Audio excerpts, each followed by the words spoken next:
All right, I got another one for you guys. Going to be talking about Bethesda's release trends over a significant period of time since 1994, in fact. So this is a little longer than the Ubisoft analysis I did previously, partially because as a publisher, Bethesda hasn't released that many titles. So it's a little more manageable of a data set to reach back that far to get this information out. So same kind of setup as before. Let me just change this out so you can see.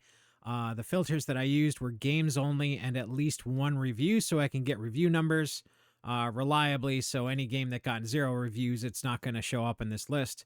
I don't think there were any of those, but just to make sure that this is like, universal across all these analyses, that's kind of what I'm sticking with. So you can see they have a number of titles here, obviously from Wolfenstein 3D as the first game, Quake, all the way through till most recently Starfield, and previously Redfall, Hi-Fi Rush, so on and so forth. So the interesting result here is that just like Ubisoft, Bethesda appears to have peaked.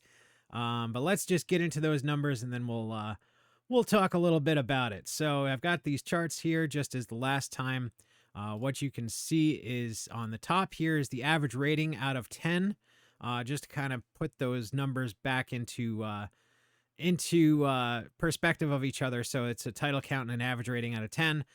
You can see that the rating maintained a pretty high score pretty evenly, except for a couple of drops here and there. But kind of maintained a level approach until about 2016. Then 2017, 2018 got worse.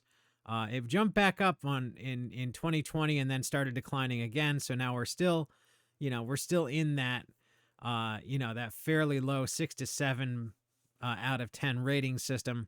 And you can see that the number of games that they released since 2016, they dropped down, jumped again, and it's been up and down since that time.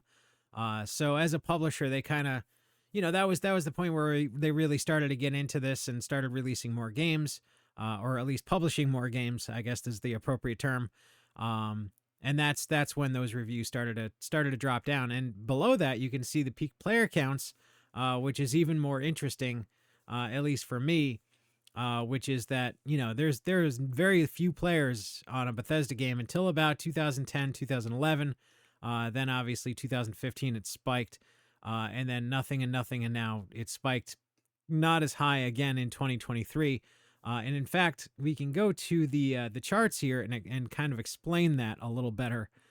So going back to 2015, what you can see is, right here. So 2015, Fallout 4.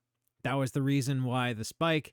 That was the predominant game that year that was released. Obviously, Wolfenstein: The Old Blood, but the peak player counts were very low on that as well. But the only 2 games released were those 2.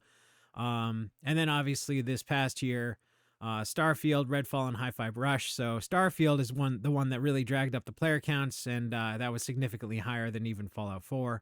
But then you have those other 2, the Hi-Fi Rush and Redfall, which have lower player counts. I'm surprised that Hi-Fi Rush had such a low player count, considering how well that was received with respect to like Redfall and Starfield. I mean, I figured that would be at least a little higher than 6,000.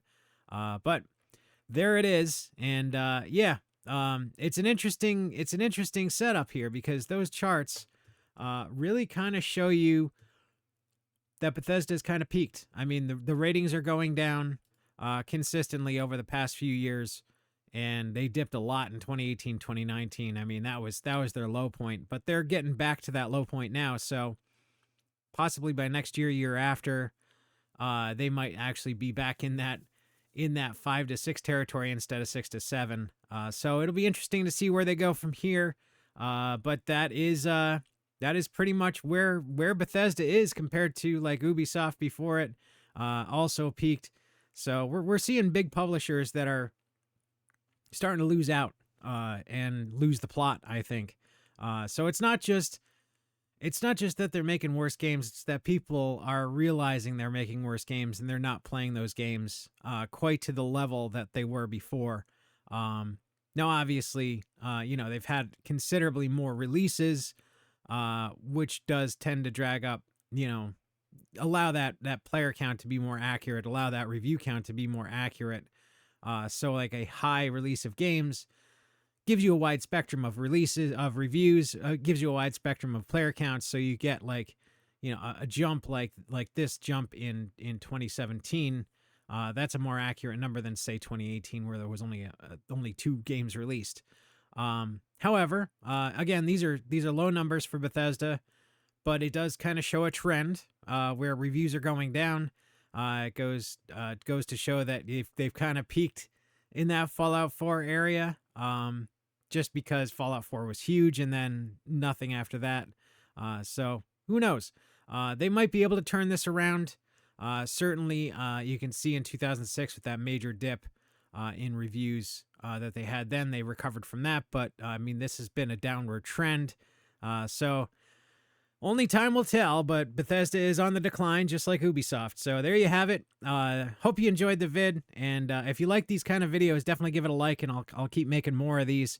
Try and target some other AAA publishers out there to get some interesting numbers out. I honestly thought going into this that I would not see the results that I'm seeing. I thought Bethesda was going to be pretty well even across the board, even with Starfield in the mix.